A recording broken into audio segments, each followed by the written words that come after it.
Okay, just a quick video on the Ar77xb. What happened was this. Now it's working beautifully. It wasn't doing anything before, and I couldn't understand what it was.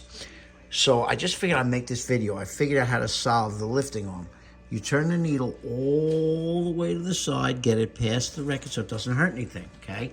Now if you look, this little top, it actually goes down and up with no weight on it, okay? Now watch that little top. It rises up, okay? Now you could turn it. I'm gonna make mine a little less. You could actually just turn that top piece, be very careful. You could turn that, and that was the whole problem. Now, the needle works perfectly. See, it goes right down. Before, I was hitting it in the up and it wasn't even lifting the needle at all.